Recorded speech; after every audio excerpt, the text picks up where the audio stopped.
রাত্রে আমরা সুখ নিদ্রা লাভ করি, আমরা স্বপ্ন দেখি, ভবিষ্যতের পরিকল্পনা করি, খুব ভালো লাগে।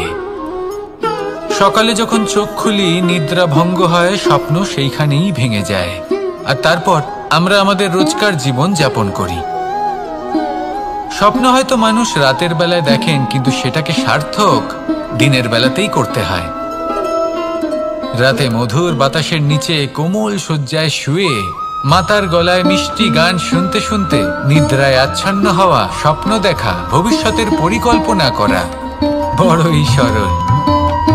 কিন্তু সকালবেলায় সময় মতো উঠে সূর্যের তাপ সহ্য করে, সেই উষ্ণতা সহ্য করে সর্বাঙ্গ ঘেমে গিয়ে নিজের পথ খুঁজে বের করা, সেই পথে অগ্রসর হওয়া, বাধা বিপত্তি এসবের সম্মুখীন হওয়া, আর তারপর লক্ষ্য লাভ করা, এগুলো কঠিন কাজ। এ হলো অত্যন্ত কঠিন কাজ। যদি আপনি চান যে স্বপ্ন আপনি দেখেছেন তা সত্যি হোক, তাহলে দিনের বেলায় আপনাকে বেরিয়ে কর্ম করতেই হবে, পরিশ্রম করতেই হবে।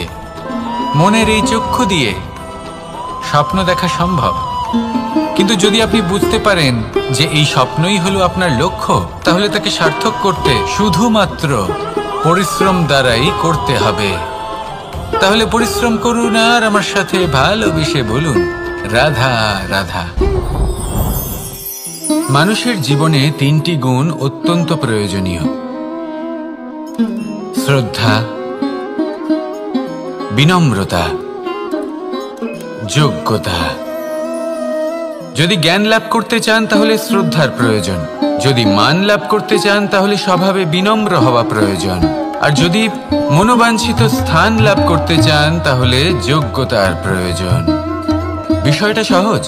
শ্রদ্ধা আপনাকে জ্ঞান দেবে, নম্রতা আপনাকে মান, আর যোগ্যতা উচিত স্থান দেবে।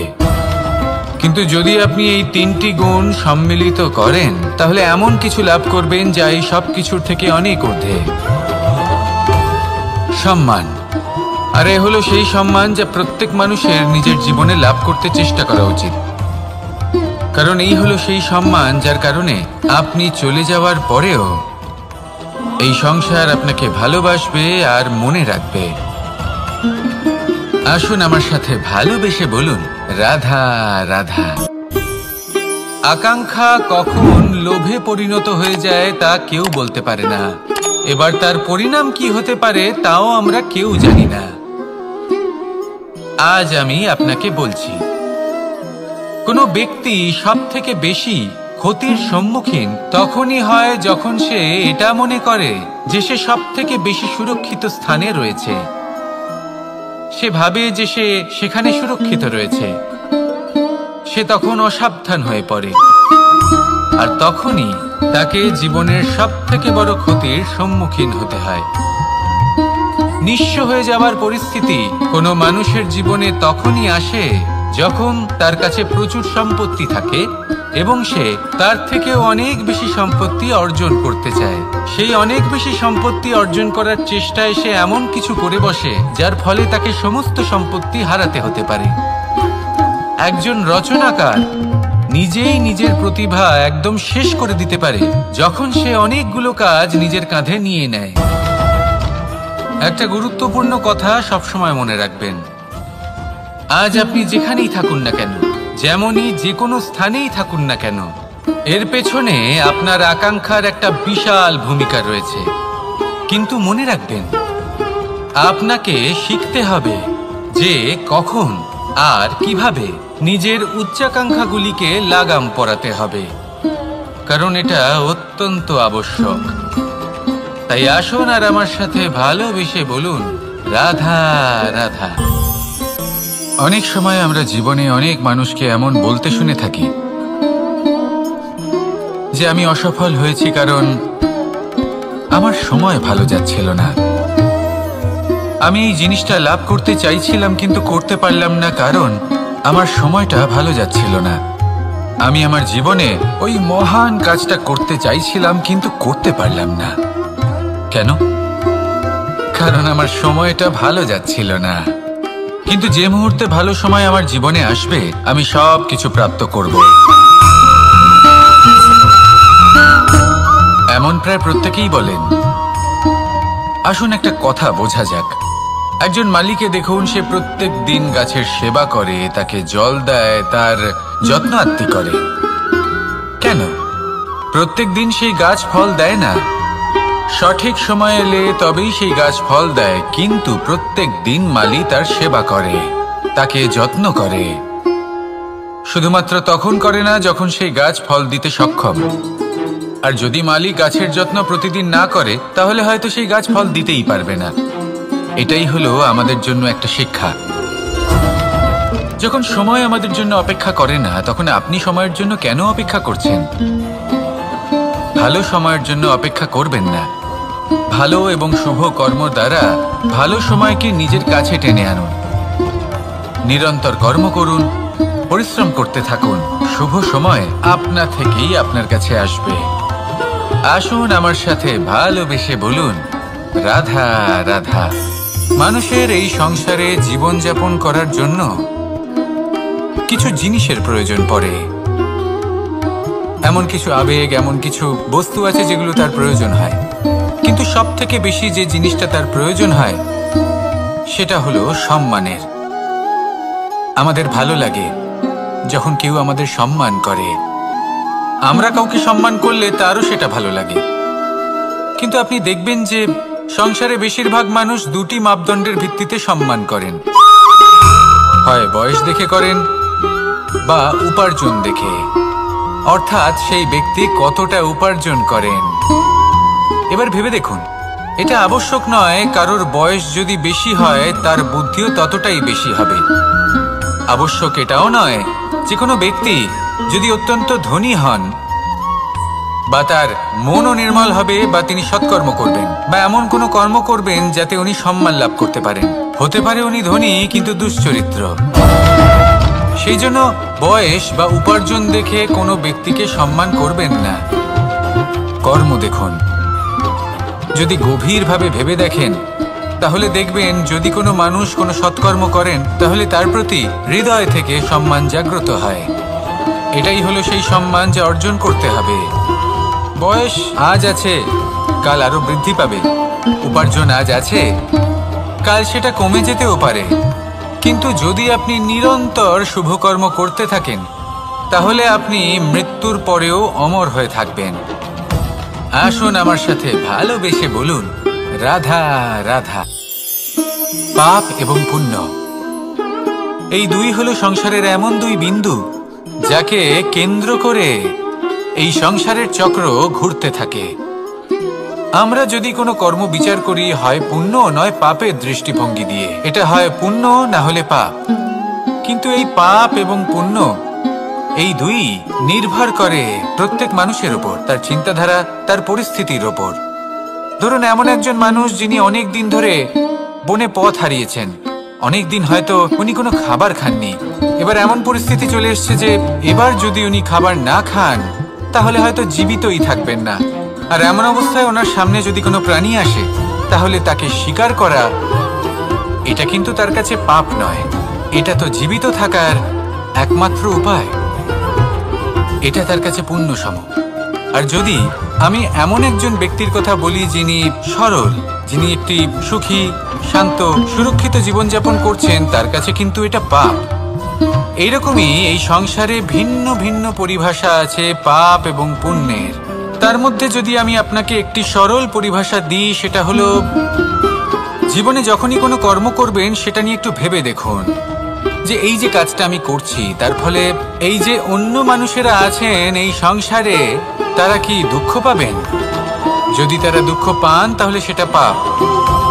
যদি আপনি এমন কোনো কর্ম করেন যার ফলে অন্যরা প্রসন্নতা লাভ করেন, তাদের মুখে হাসি ফুটে ওঠে, যদি তারা প্রেরিত হন, জীবনে সামনে এগোতে পারেন, তাদের বিকাশ হয়, তাহলে এটা হলো পুণ্য। তাই জীবনে সবসময় পুণ্য করতে থাকুন আর আমার সাথে ভালোবেসে বলুন, রাধা রাধা। বনস্পতি ফলনের জন্য আমাদের কিসের প্রয়োজন পড়ে? একটু ধরিত্রীর, একটু পরিশ্রমের আর একটা বীজের। এবার যদি মানুষের কথা বলি তাহলে এখানে ধরিত্রী হলো মানুষের এই জীবন, যেখানে মানুষ নিজের ইচ্ছের ফল ফুল ফলন করতে চায়। পরিশ্রম হলো আমাদের কর্ম, আর বীজ হলো আমাদের নির্বাচন। আমাদের বেছে নিতে হবে যে আমরা কি বপন করব, আম নাকি ফণি মনসা। এর মধ্যে আমরা কি পেতে চাই? রসালো ফলের ফলন চাই নাকি কাঁটার ফলন চাই, তা আমাদের উপর নির্ভরশীল। কিন্তু একটা কথা ঠিক, লক্ষ্য যেমনই হোক না কেন, জীবন যেমনই হোক না কেন, যদি আপনি লক্ষ্যের দিকে এগোতে থাকেন তাহলে কর্মের সাথে খামখেয়ালি আচরণ করতে পারবেন না। যদি আপনি এমন করেন তাহলে এটা আপনাকে একটা অনুচিত লক্ষ্যে পৌঁছে দেবে, সেটা কিন্তু নিশ্চিত। সবসময় এটা মনে রাখবেন, কর্মের সাথে খামখেয়ালি হবেন অর্থাৎ কর্মফলও আপনার সাথে খামখেয়ালি হবে। তাহলে নিষ্ঠার সাথে কর্ম করতে থাকুন আর নিজের লক্ষ্যকে প্রাপ্ত করুন। আর আমার সাথে ভালোবেসে বলুন, রাধা রাধা। অগ্নি চতুর্থ তত্ত্ব, সব থেকে বেশি গুরুত্বপূর্ণ কিন্তু তার থেকেও বেশি ভয়াবহ। কখনো অগ্নিকে নিয়ন্ত্রিত রূপে উনুনে জ্বলতে দেখেছেন? এই অগ্নি আমাদের খাবার বানাতে সাহায্য করে, যা আমাদের শক্তি প্রদান করে। কিন্তু এই অগ্নি যখন বিচলিত হয়ে, অনিয়ন্ত্রিত হয়ে কোনো বনের আগুন হয়ে ওঠে, তখন মহা বিনাশ ঘটে যায়। আপনারই অন্তরের ঊর্জা হলো এই অগ্নি। এটা আপনার শক্তিও, আপনার ক্রোধ। একে ব্যবহার কিভাবে করবেন তা আপনারই হাতে। যদি কোনো ব্যক্তি নিজের অন্তরের এই ঊর্জাকে ব্যবহার করেন শক্তির রূপে, তাহলে সে বিকাশ ঘটাতে পারে, নির্মাণ ঘটাতে পারে। কিন্তু যদি কোনো ব্যক্তি তার অন্তরের ঊর্জাকে বিধ্বংসী অস্ত্র বানিয়ে ফেলেন, তাহলে নিশ্চিত রূপে মহা বিনাশ ঘটতে পারে, যাতে বিনাশ তারও অবশ্যই হবে। অনেক বছর পূর্বে এমনই এক আগুনের দ্বারা এই সুন্দর পৃথিবীর নির্মাণ হয়েছিল। আর অনেক বছর পূর্বে এমন এক আগুনেই সমস্ত জীব এবং সংসার বিলুপ্ত হয়ে গেছিল। এবার আপনি আপনার অন্তরের ঊর্জা দ্বারা বিনাশ ঘটাতে চান নাকি নির্মাণ ঘটাতে চান, সেই সিদ্ধান্ত আপনারই। আসুন আমার সাথে ভালোবেসে বলুন, রাধা রাধা। কখনো কখনো এমন হয়, আমরা আমাদের বাড়ির উঠোনে বীজ বপন করি আর তা বিকশিত হয় একটা সুন্দর বৃক্ষে। তার শাখাগুলি প্রতিবেশীর বাড়ি পর্যন্ত পৌঁছয়। ফলের বর্ষণ প্রতিবেশীর বাড়িতেও হয়ে থাকে। আর আমরা ভাবি গাছ আমরা উৎপন্ন করব আর ফল খাবেন আপনারা। এই কেমন কথা হলো? আপনাকে এই কথা বুঝতে হবে যে এসব হলো ভৌতিক বস্তু, সাংসারিক বস্তু। কখনো নিজের বাড়ির বাগানে ভালোবাসার গাছ বপন করে দেখুন। তার শাখাও প্রতিবেশীর বাড়ি পর্যন্ত পৌঁছবে, ফলের বর্ষণ সেখানেও হবে। কিন্তু সেই ফল চাইতে আপনাকে যেতে হবে না, সেই ফল দ্বিগুণ মাত্রায় আবার আপনার কাছেই ফিরে আসবে। তাই নিজের বাড়িতে আর নিজের মনে ভালোবাসার গাছ উৎপন্ন করুন। এই জীবন প্রসন্ন হয়ে বলবে, রাধা রাধা। অ দিয়ে অন্ত, আ দিয়ে আরম্ভ, এই দুইয়েরই রাশি সমান। যদি আপনি মন দিয়ে দেখেন তবে দেখবেন এদের সম্পর্ক খুবই নিবিড়। কিভাবে? যখন কোনো কিছু শুরু হয় এটা নিশ্চিত হয়ে যায় যে তা সমাপ্তও হবে। আরম্ভই যদি না হয় তা সমাপ্তও হবে না। যা আরম্ভ হয়েছে তার সমাপ্তি হলো অবশ্যম্ভাবী। এটাই হলো প্রকৃতির নিয়ম, একে এড়ানো যায় না। এবার এই কথা আমরা সকলে জানি। এবার মানুষ কি ভাবে যে সমাপ্তির পরে কি হতে পারে, এর উত্তর তাদের কাছে নেই। তাদের উচিত অন্য কোনো বিষয় ভাবা যা বেশি গুরুত্বপূর্ণ। এবার মানুষ এটা জানে না যে মৃত্যুর পরে কি হতে পারে, কিন্তু এই কথা অবশ্যই জানে যে জন্ম থেকে মৃত্যু পর্যন্ত এই সময়, যাকে আমরা জীবন বলে থাকি, এই সময় আমরা কর্ম করতে পারি। এই কথা তো আমরা জানি। তাহলে এমন কি কর্ম করা যেতে পারে যা আমাদের সমাপ্তির পরও আমাদের প্রাসঙ্গিক করে রাখতে পারে, এই বিষয়ে ভাবা উচিত। যে জন্মগ্রহণ করেছে তার মৃত্যু হবেই, এটা সাধারণ বিষয়। কিন্তু ইতিহাস আজও সেই সকল মানুষজনকে স্মরণ করেন যাদের এই সংসার তাদের মৃত্যু নয়, বরং তাদের জীবনকালে যে কর্ম তারা করেছেন তার দ্বারা মনে রাখেন। সেই কর্মের কারণে এই সংসারে তাদের নাম, তাদের কর্ম, তাদের ব্যক্তিত্ব, তাদের কীর্তি অমর হয়ে থাকে এবং থাকবে। আপনার কাছে এতটা সময় নেই যতটা আপনার মনে হচ্ছে আপনার কাছে আছে। সেই জন্য যত শীঘ্র সম্ভব শ্রেষ্ঠ কর্ম করুন, যতটা পারবেন ততটা অধিক সুকর্ম করুন। এই সংসারে নিজেকে অমর করে তুলুন আপনার মৃত্যুর পরেও, আর আমার সাথে ভালোবেসে বলুন রাধা রাধা। ওমা, এ কি? আমি কখন থেকে এখানে অপেক্ষা করছি, হাত পেতে দাঁড়িয়ে রয়েছি যাতে একটা ফল আমার হাতে এসে পড়ে এবং সেটা আমি খেতে পারি। কখন থেকে অপেক্ষা করছি, কিন্তু সেটা হচ্ছেই না। এবার আপনি বলবেন যে এসব কি বলছি, এ কি অদ্ভুত কথা বলছি। যদি ফল খেতে হয় তাহলে আমাকে বৃক্ষে চড়তে হবে, ফলের কাছে পৌঁছতে হবে, তবেই তো ফল পাবো। এবার এটা অত্যন্ত সহজ ব্যাপার, কিন্তু এই বিষয়টা আপনি নিজের জীবনের প্রসঙ্গে ভেবে দেখুন। লক্ষ্য কোথায় আছে আপনি জানেন, সেই লক্ষ্যে পৌঁছানোর পথ কি সেটাও আপনি জানেন, সেই পথে চলার ক্ষমতাও আপনার রয়েছে, কিন্তু তাও আপনি নিজের লক্ষ্য লাভ করতে পারছেন না। কেন? কারণ আপনি অপেক্ষা করছেন যে লক্ষ্য আপনার সামনে চলে আসবে, কিন্তু তা হয় না। লক্ষ্য সে যাই হোক না কেন, ধন হোক, প্রেম হোক, কোনো সম্মান হোক বা মোক্ষ হোক, যদি আপনি তার দিকে অগ্রসর না হন তাহলে ফল প্রাপ্তি অসম্ভব ব্যাপার, তা কোনোদিনই হবে না। সেই জন্য আপনার চোখের সামনে আপনি যদি নিজের লক্ষ্যকে দেখতে পান তাহলে উঠুন এবং সেই দিকে অগ্রসর হতে শুরু করুন। নিজের অন্তরের সকল অশুভ গুণ দূর করুন, অলসতা ত্যাগ করুন, অজ্ঞানতা ত্যাগ করে দিন এবং চলতে থাকুন। অবশ্যই মনোবাঞ্ছিত ফল লাভ করতে পারবেন। মনে রাখবেন, চলতে থাকলে তবেই লক্ষ্য প্রাপ্তি হবে। অপেক্ষার দ্বারা শুধুমাত্র মৃত্যু লাভ হবে।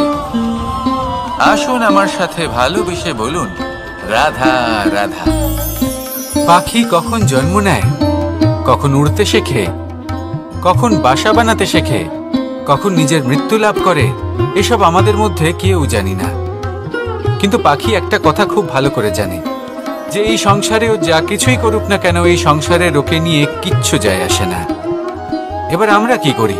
কোনো কাজ করার আগে আমরা এটা ভাবি যে এই সংসার যদি আমাকে দেখে ফেলে তাহলে কে জানে এই সংসার কি ভাববে, আমার প্রতিচ্ছবি কেমন তৈরি হবে কে জানে, কে জানে কি হবে আদি ইত্যাদি। এই সব ভাবনায় আমরা মগ্ন হয়ে যাই। কিছুটা এমন ভাবে মগ্ন হই যে বর্তমানের কর্মের এই জীবনের যাত্রাপথে সেই সময়ের আনন্দ উপভোগ করতে ভুলে যাই।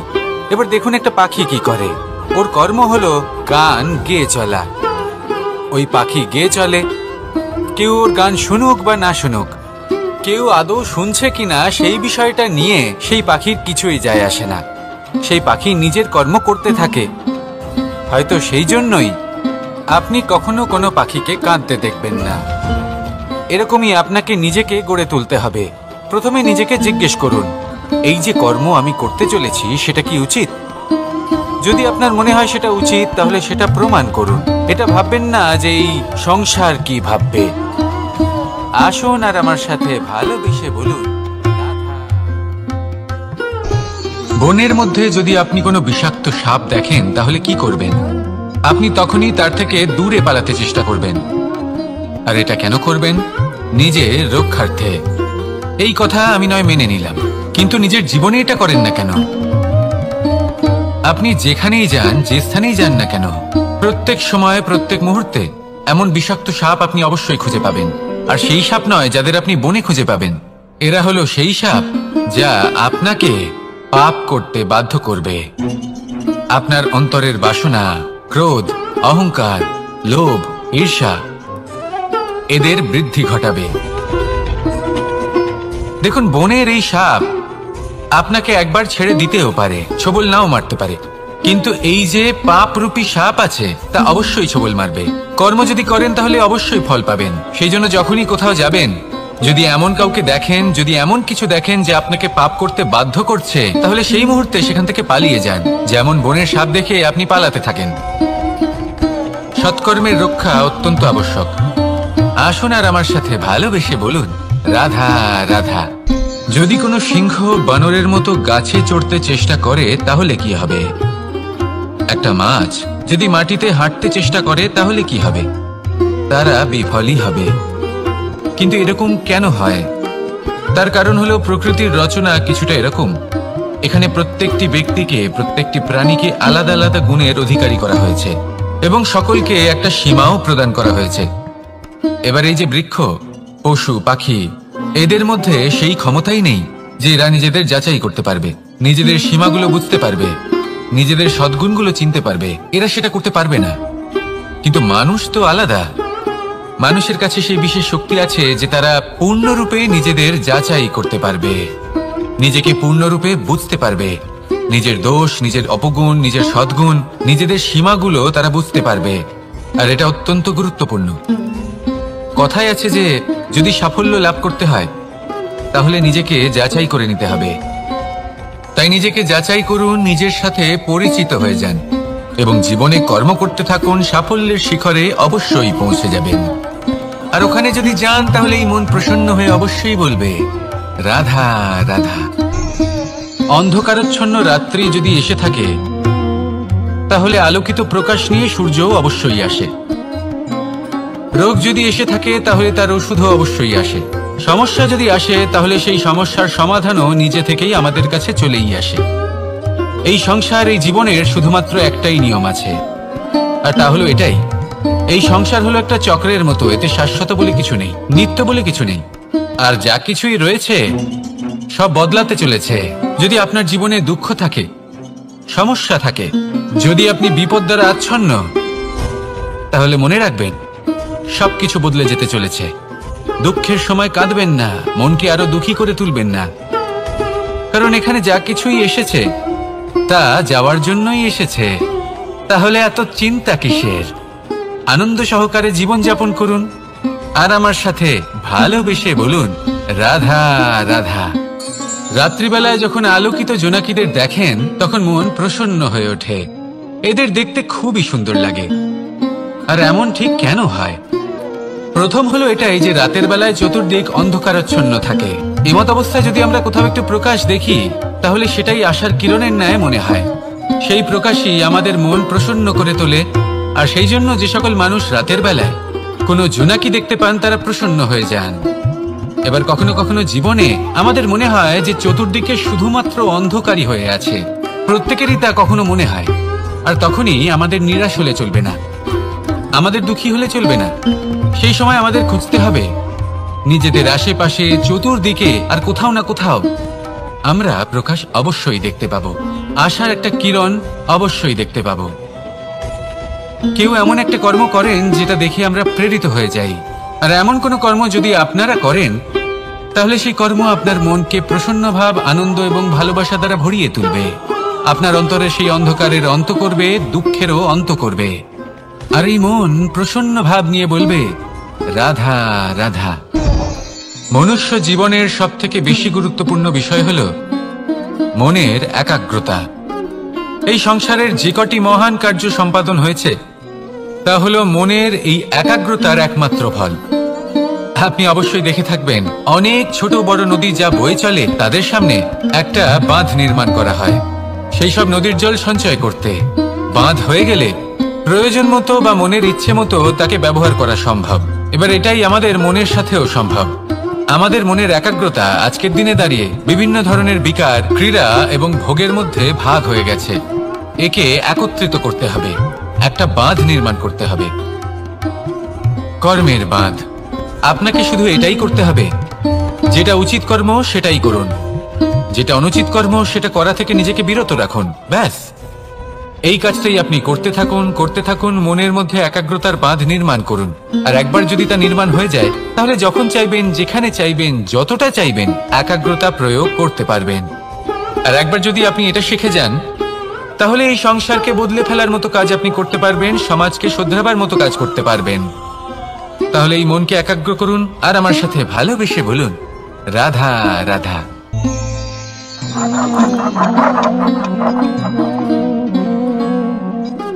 কোনো ব্যক্তিকে নিশ্চয়ই দেখেছেন যিনি নিজে কাঠ কাটার এই কাজে নিপুণ এবং অভিজ্ঞ। এবার আপনারা দেখবেন যে তার মনোযোগ সমস্ত কাঠের ওপর থাকে না, তার মনোযোগ থাকে শুধুমাত্র একটা কাঠের ছোট্ট একটি অংশের উপর, যেখান থেকে তার টুকরো করা হচ্ছে। কিন্তু সেটা উনি কেন করেন? যদি এটা উনি না করেন তাহলে সেই কাঠ সঠিক পদ্ধতি এবং তাড়াতাড়ি কাটা যাবে না। জীবনেও তাই হয়ে থাকে। আপনি হয়তো কোনো লক্ষ্য স্থির করেছেন বা পথ নির্বাচন করেছেন বা কাজ স্থির করেছেন যেটা আপনি করেই ছাড়বেন।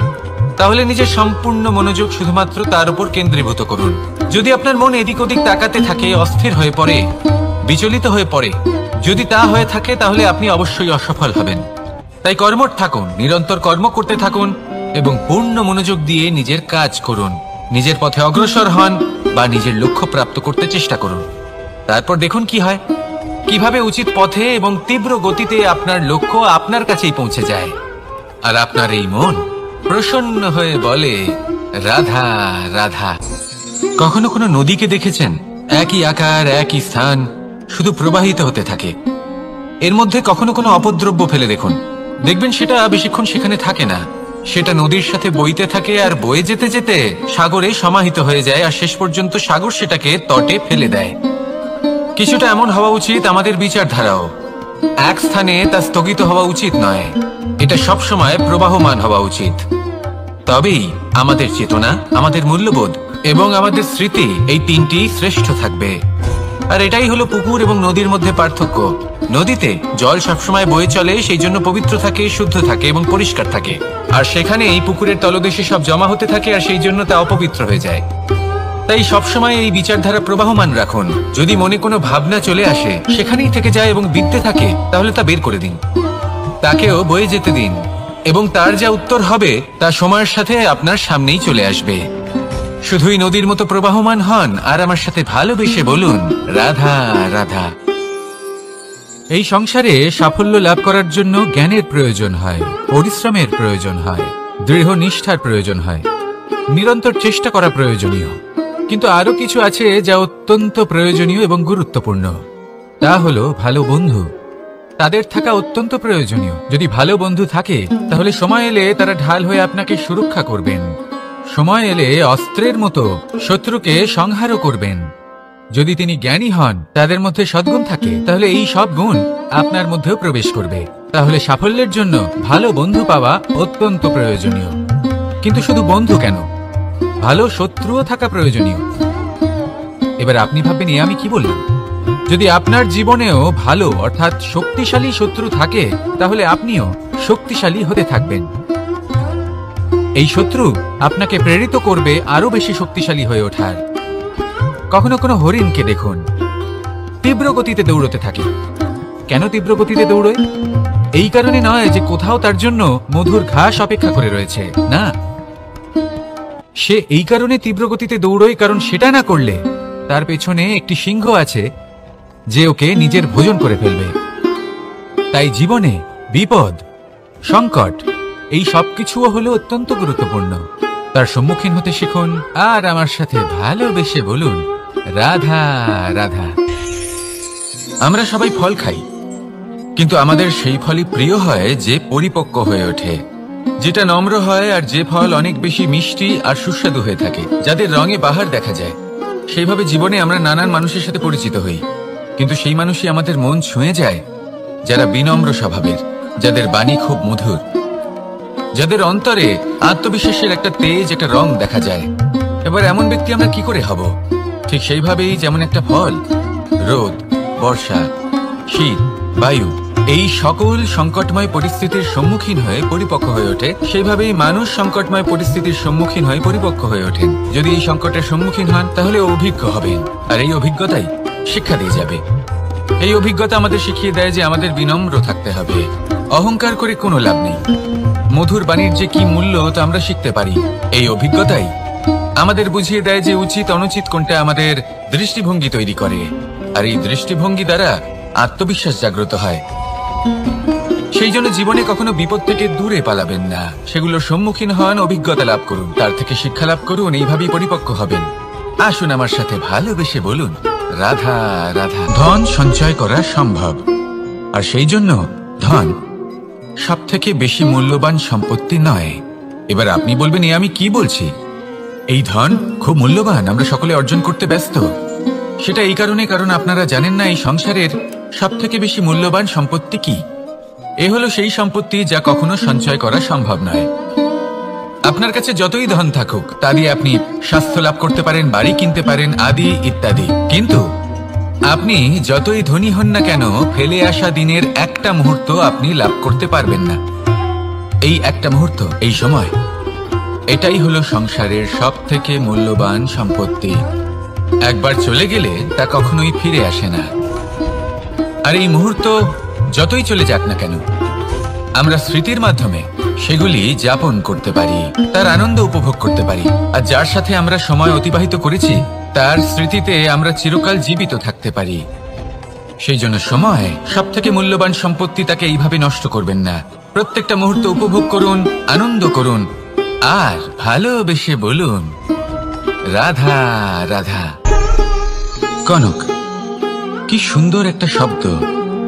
এর অনেকগুলো রূপ রয়েছে, অনেকগুলো অর্থ রয়েছে। প্রথম অর্থ হলো স্বর্ণ, অর্থাৎ সম্পত্তি। দ্বিতীয় অর্থ ধুতুরা, অর্থাৎ গাছের ছোট একটা বীজ, যা কিনা অত্যন্ত শক্তিশালী হয়। যদি বেশি মাত্রায় এর প্রয়োগ করা হয় তাহলে এটা বিষময় হয়ে উঠতে পারে। এই হলো সেই ধুতুরা যার প্রয়োগ মহাদেবের পুজোতে করা হয়। এবার প্রশ্ন হলো এটাই যে এই স্বর্ণ এবং এই ধুতুরার মধ্যে মিল কি রয়েছে? মিল হলো এটাই যে এই দুটোই মানুষকে মত্ত করে তোলে। ধুতুরা মানুষকে তখন মত্ত করে যখন তাকে সেবন করা হয়, কিন্তু স্বর্ণ, ধন, সম্পত্তি, মানুষ এটা যতটাই অর্জন করে নেয় সেটাই যথেষ্ট। এই স্বর্ণ মানুষের ভাবনা চিন্তা করার ক্ষমতাকে বশ করে ফেলে। মানুষ সম্পত্তির লোভে মত্ত হয়ে ওঠে, কারণ যে যত চমৎকারী, যতটা অমূল্য হয় তাকে সামলানো কিন্তু ততটাই কঠিন, তাই না? তাই মনে রাখবেন, ধন, স্বর্ণ, সম্পত্তি এগুলো ধুতুরার থেকেও অনেক বেশি বিষাক্ত হতে পারে।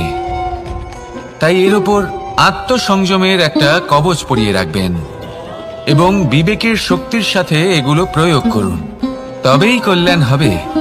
আসুন আমার সাথে ভালোবেসে বলুন, রাধা রাধা। আমার কাছে যশোদা মা যেমন, আমার কাছে দেবকী মা যেমন, আমার কাছে ঠিক তেমনই হলেন গোমাতা। এবার ভেবে দেখার বিষয় হলো এটা যে এই সংসারে অসংখ্য প্রাণী আছে, একজন গাইকে একজন মায়ের মর্যাদা কেন দেওয়া হয়? তাহলে এর অনেকগুলো কারণ আছে। এই গাই অর্থাৎ গোমাতা, এনারা হলেন অত্যন্ত শান্ত, শান্তিপ্রিয়, কখনো কারোর কোনো ক্ষতি করতেই পারেন না। গোমাতা যে দুধ নিজের বাছুরকে পান করান সেই দুধই আমাদেরও দেন। সেই দুধ পান করে আমরা শক্তি লাভ করি। এই দুধ থেকে আমরা মাখন, ঘি, পায়েস, এইসব সুস্বাদু খাবার লাভ করি। গোমাতার গোবর আমাদের জ্বালানি হিসেবে সাহায্য করে, যার ফলে খুব কম সংখ্যক কাঠ ব্যবহার করা যায় এবং বেশিরভাগ জঙ্গল সুরক্ষিত থাকে। গোমাতার গোমূত্র, সেটাও আমাদের কাছে লাভজনক। এর দ্বারা আমরা অনেক রোগ থেকে মুক্তি লাভ করতে পারি। গোমাতা যখন একটি বাছুরকে জন্ম দেন তখন সেই বড় হয়ে আমাদের ক্ষেত কর্ষণ করে। সেই জন্য গাইকেও জীবনে মায়ের মর্যাদা দেবেন। যতটা সম্ভব তাকে সেবা করুন এবং ভালোবেসে তাকে পালন করুন। এই মন নিজে থেকেই প্রসন্ন হয়ে বলবে, রাধা রাধা। মধু কারই না পছন্দ বলুন তো? অত্যন্ত সুস্বাদু হয় এই মধু, মিষ্টি খেতে হয় এবং তার শক্তিও প্রদান করে, এবং প্রত্যেকটি মিষ্টি পদার্থের মতোই এতেও খুব তাড়াতাড়ি পিঁপড়ে ধরে যায়। অন্যদিকে যদি নুনকে দেখি তাহলে বছরের পর বছর রাখলেও এতে পিঁপড়ে ধরে না। এবার যদি কথা বলি বন্ধুত্বের, তাহলে বন্ধুত্ব নুনের মতো হওয়া উচিত, মধুর মতো নয়। যারা সামনে এলে শুধুমাত্র মধুর মধুর কথা বলবে, পরে এতে পিঁপড়ে ধরে যাবে। এটা নুনের মতো হওয়া উচিত। প্রকৃত বন্ধু হলো সে যে সময় এলে পরে আপনার সামনে আপনার প্রকৃত সত্য তুলে ধরবে, তা সে যতই কঠিন হোক না কেন। আপনার দোষ, আপনার অপগুণ, আপনার খামতি আপনাকে বলতে পারবে, যাতে আপনি সেগুলো শুনে মেনে নিয়ে তারপর নিজেকে শুধরোতে পারেন। এটাই হলো প্রকৃত বন্ধুত্ব। কখনো নিজের জীবনের আশেপাশে মন দিয়ে দেখবেন, অনেক সময় এমন মানুষ থাকেন, অনেক বন্ধু থাকেন যাদের দেখে আমাদের মনে হয় যে এনারা খুব কঠোর, এনাদের কথা খুব কটু। কিন্তু বেশিরভাগ এমন মানুষের মনটা যদি বুঝতে পারেন তাহলে দেখবেন তাতে কোনো মালিন্য নেই, এনাদের মন অত্যন্ত পবিত্র হয়। যদি আপনার জীবনেও এমন কোনো ব্যক্তি থেকে থাকে, এমন বন্ধু থাকে, তাহলে তাদের আগলে রাখুন আর আমার সাথে ভালোবেসে বলুন, রাধা রাধা। যতক্ষণ আমরা এই সংসারে জীবিত ততক্ষণ আমাদের সাথে সবকিছু থাকে, আমাদের ধন, সুখ স্বাচ্ছন্দ্য, আমাদের মিত্রগণ, আমাদের পরিবার, এই সমাজ, এই সবকিছু আমাদের সাথে থাকে। যেদিন আমরা এই সংসারকে ত্যাগ করব, এদের মধ্যে কেউ আমাদের সাথে যাবে না, না ধন, না স্বাচ্ছন্দ্য, না সম্পত্তি। এই সকল মানুষ, এই সমাজ, এরা শুধুমাত্রই শ্মশান পর্যন্ত আমাদের সাথে থাকতে পারবেন। তারপরে যদি আমাদের সাথে কিছু যেতে পারে তাহলে তা শুধুই আমাদের ধর্ম। আর এই সংসারে আমরা নিজেদের যে সুনাম রেখে যাই সেটা সম্ভব শুধুমাত্র কর্মের দ্বারা। সেই জন্য সংসারে যতদিন পর্যন্ত জীবিত আছেন, যদি কিছু অর্জন করতে চান তাহলে ধর্ম অর্জন করুন, ধর্মের বিষয়ে স্পষ্টতা অর্জন করুন এবং কর্ম অর্জন করুন। এটাই হবে আপনার অতীত এবং এটাই হবে আপনার ভবিষ্যৎ, এবং এটাই সকলকে প্রেরণা প্রদান করবে। আসুন আমার সাথে ভালোবেসে বলুন, রাধা রাধা। এই পরিবার হলো আমাদের জীবনের একটা অমূল্য সম্পদ, অমূল্য এক আশ্রয়, যা এই সংসারে হয়তো কোথাও আপনি পাবেন না। তাই একে আগলে রাখুন। পরিবার সেই গাছ। আসুন আমার সাথে ভালোবেসে বলুন, আর সেই গাছ। আসুন আমার সাথে ভালোবেসে বলুন, রাধা রাধা। অনেক সময় আমরা জীবনে অনেক মানুষকে এমন বলতে শুনে থাকি যে আমি অসফল হয়েছি কারণ আমার সময় ভালো যাচ্ছিল না, আমি এই জিনিসটা লাভ করতে চাইছিলাম কিন্তু করতে পারলাম না কারণ আমার সময়টা ভালো যাচ্ছিল না, আমি আমার জীবনে ওই মহান কাজটা করতে চাইছিলাম কিন্তু করতে পারলাম না। কেন? কারণ আমার সময়টা ভালো যাচ্ছিল না। কিন্তু যে মুহূর্তে ভালো সময় আমার জীবনে আসবে, আমি সব কিছু প্রাপ্ত করব। এমন প্রায় প্রত্যেকেই বলেন। আসুন একটা কথা বোঝা যাক। একজন মালিকে দেখুন, সে প্রত্যেক দিন গাছের সেবা করে, তাকে জল দেয়, তার যত্ন আত্তি করে। কেন? প্রত্যেক দিন সেই গাছ ফল দেয় না। সঠিক সময় এলে তবেই সেই গাছ ফল দেয়, কিন্তু প্রত্যেক দিন মালি তার সেবা করে, তাকে যত্ন করে। শুধুমাত্র তখন করে না যখন সেই গাছ ফল দিতে সক্ষম। আর যদি মালি গাছের যত্ন প্রতিদিন না করে তাহলে হয়তো সেই গাছ ফল দিতেই পারবে না। এটাই হলো আমাদের জন্য একটা শিক্ষা। যখন সময় আমাদের জন্য অপেক্ষা করে না, তখন আপনি সময়ের জন্য কেন অপেক্ষা করছেন? ভালো সময়ের জন্য অপেক্ষা করবেন না। ভালো এবং শুভ কর্ম দ্বারা ভালো সময়কে নিজের কাছে টেনে আনুন। নিরন্তর কর্ম করুন, পরিশ্রম করতে থাকুন। শুভ সময় আপনা থেকেই আপনার কাছে আসবে। আসুন আমার সাথে ভালোবেসে বলুন, রাধা রাধা। একে বালি বলুন, মাটি বলুন বা ধুলো বলুন, এ দিয়ে কত কিছু করা সম্ভব। এ দিয়ে আপনি নিজের বাসস্থান নির্মাণ করতে পারেন, প্রাচীর গড়ে তুলতে পারেন, অট্টালিকা নির্মাণ করতে পারেন। কিন্তু যদি এই বালিকে আপনি মুষ্টিবদ্ধ করে রাখতে চান, তাহলে তা হাত থেকে ফসকে যাবে। আপনি কখনোই একে মুষ্টিবদ্ধ করতে পারবেন না। এরকমই হয় আমাদের জীবন, আর এরকমই হয় সময়। এই মুষ্টিবদ্ধ করা বালির মতো। সময়কে আমরা বাধা দিতে পারবো না, আটকেও রাখতে পারবো না। এ হলো প্রবাহমান। জন্ম থেকে মৃত্যু পর্যন্ত এই যে সময়, তা খুবই সীমিত। আর এই সময় আমরা যেটাই করি তার দ্বারাই আমাদের মূল্য নির্ধারিত হয়। আর এই সংসার থেকে চলে যাওয়ার পরেও এই সংসার এই সব কর্মের জন্যই আমাদের মনে রাখে।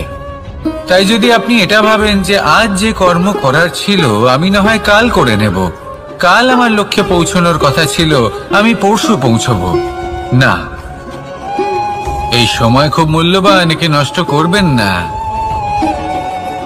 এই সময়কে সদ্ব্যবহার করুন, মহান হবার পথে অগ্রসর হন। একে যদি মুষ্টিবদ্ধ করে রাখার চেষ্টা করেন, এই সময় থেমে থাকবে না। আসুন আমার সাথে ভালোবেসে বলুন, রাধা রাধা।